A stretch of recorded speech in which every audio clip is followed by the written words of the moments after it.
श्री शिवाय नमस्तुभ्यं। देवशयनी पद्मा एकादशी। आषाढ़ शुक्ल एकादशी को देवशयनी एकादशी कहते हैं। पुराणों में उल्लेख आया है कि इस दिन से भगवान विष्णु 4 मास तक पाताल लोक में निवास करते हैं और कार्तिक मास की शुक्ल पक्ष की एकादशी को प्रस्थान करते हैं। इसी कारण इसे देवशयनी एकादशी तथा कार्तिक मास वाली एकादशी को देवउठनी एकादशी कहते हैं। आषाढ़ मास से कार्तिक मास तक के समय को चातुर्मास्य कहते हैं। इन 4 महीनों में भगवान क्षीर सागर की अनंत शैया पर शयन करते हैं। इसीलिए इन 4 महीनों में विवाह आदि शुभ कार्य करना वर्जित है। इन दिनों में साधु लोग एक ही स्थान पर रहकर तपस्या करते हैं। कथा आरंभ। युधिष्ठिर ने पूछा, हे भगवान, आषाढ़ माह के शुक्ल पक्ष की एकादशी को क्या लाभ है और उस दिन कौन से देवता की पूजा होती है तथा उसकी विधि क्या है? श्री कृष्ण भगवान बोले, राजन, एक समय नारद जी ब्रह्मा जी से यह प्रश्न पूछा। ब्रह्मा जी बोले, नारद, इस एकादशी का नाम पद्मा एकादशी है। इसका व्रत करने से विष्णु भगवान प्रसन्न होते हैं। मैं एक पौराणिक कथा कहता हूँ, सुनो।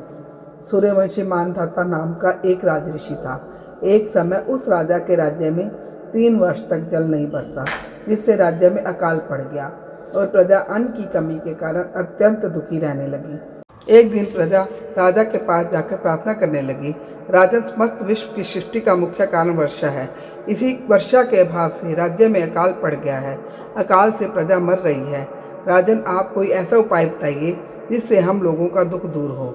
राजा मानधाता बोला, आप लोग ठीक कह रहे हैं। वर्षा से ही अन्न उत्पन्न होता है। वर्षा ना होने के कारण ही प्रजा को दुख भोगना पड़ता है। मैं बहुत सोच विचार कर रहा हूँ, फिर भी मुझे अपना कोई दोष नहीं दिखाई दे रहा है। मैं आप लोगों के दुख को दूर करने के लिए बहुत यत्न कर रहा हूँ। ऐसा कहकर राजा मानधाता भगवान की पूजा कर कुछ मुख्य आदमियों को साथ में लेकर वन को चल दिए। वहाँ पर ऋषियों के आश्रम में घूमते घूमते अंत में ब्रह्मा के पुत्र अंगिरा ऋषि के पास पहुँचे।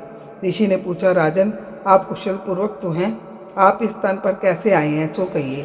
राजा बोला, महर्षि, मेरे राज्य में 3 वर्ष से वर्षा नहीं हो रही है।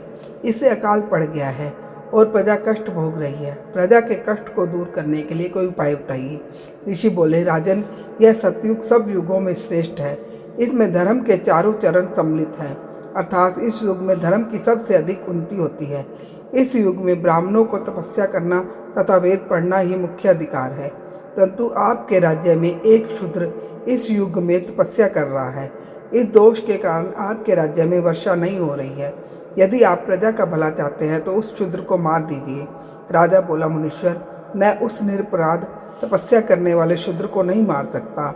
आप इस दोष से छूटने का कोई अन्य उपाय बताइए। ऋषि बोले, राजन, यदि आप ऐसा ही चाहते हो तो आषाढ़ माह के शुक्ल पक्ष की पद्मा नाम की एकादशी का विधिपूर्वक व्रत करो। इस व्रत के प्रभाव से आपके राज्य में वर्षा होगी और प्रजा सुख पाएगी, क्योंकि इस एकादशी का व्रत सब सिद्धियों का देने वाला है और समस्त उपद्रवों को शांत करने वाला है। इस एकादशी का व्रत आप अपनी प्रजा व सेवक तथा मंत्रियों सहित करो। मुनि के वचनों को सुनकर राजा अपने नगर को वापिस आए और उन्होंने विधि पूर्वक पद्मा एकादशी का व्रत किया। उस व्रत के प्रभाव से राज्य में वर्षा हुई और प्रजा को सुख पहुंचा। इसलिए यह व्रत सबको करना चाहिए। यह व्रत इस लोक में भोग और परलोक में मुक्ति देने वाला है। इसकी कथा पढ़ने व सुनने से मनुष्य के सब पाप नष्ट हो जाते हैं। इस एकादशी को देवशयनी एकादशी भी कहते हैं और इस व्रत को करने से विष्णु भगवान प्रसन्न होते हैं। अतः मोक्ष की प्राप्ति के लिए भी मनुष्य को यह व्रत करना चाहिए। चातुर्मास्य व्रत भी इस एकादशी के व्रत से शुरू किया जाता है। बोल विष्णु भगवान की जय। श्री शिवाय नमस्तुभ्यम।